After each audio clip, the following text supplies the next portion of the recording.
kita akan membahas tentang pasien dengan trauma, bagaimana penanganannya dan bagaimana manajemennya. Bagaimana bila Anda mendapatkan pasien dengan penurunan kesadaran di IGD? Izin dokter, yang pertama kita lakukan dengan cara penilaian dari ATLS tadi. Yang pertama kita amankan diri penolong dan amankan korban, lalu kita amankan situasi sekitar, lalu kita nilai jalur nafasnya.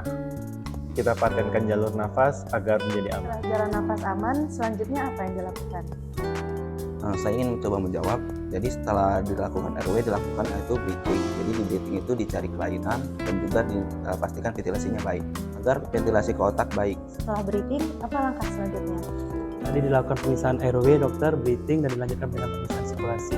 Yang dimana pemisahan sirkulasi ini yang diharapkan agar pengiriman oksigen ke otak lebih baik dan lebih lancar. Bagaimana dengan pemeriksaan GCS? Setelah ABC stabil, dapat kita lakukan pemeriksaan GCS dan pupil untuk mengetahui tingkat kesadaran dari pasien. Mungkin ada yang mau menambahkan? Baik, Dr. Trijoso, mungkin ada yang mau ditambahkan? Semuanya sudah benar. Jadi, pada semua pasien trauma kita harus melakukan pemeriksaan secara ATLS.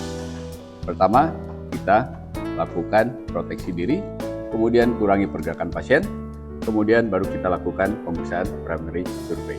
Pertama kita patenkan jalan nafas, kemudian periksa breathing, sirkulasi, dan disability.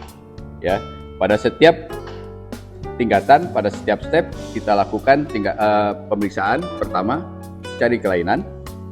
Kemudian dari mencari kelainan kita dapat kesimpulan diagnostik. Setelah diagnostik kita lakukan terapi, kemudian evaluasi dan cari penyebabnya. RW kita lakukan penilaian mencari kelainan dengan cara panggil pasien, kemudian bila ada jawaban dari pasien artinya suara nafas artinya RW paten. Tapi kalau tidak ada, kita harus cari suara nafas tambahan. Dari mencari kelainan, kemudian kita diagnostik, lakukan terapi dengan pemasangan oksigen dan pemasangan pulse oximetry. Setelah itu dilakukan evaluasi dan cari penyebab kelainan.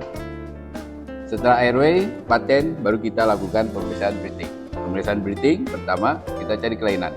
Cari kelainan dengan menggunakan loop, listen, feel.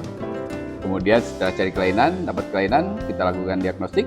Setelah diagnostik kita lakukan terapi, kemudian evaluasi dan cari penyebabnya.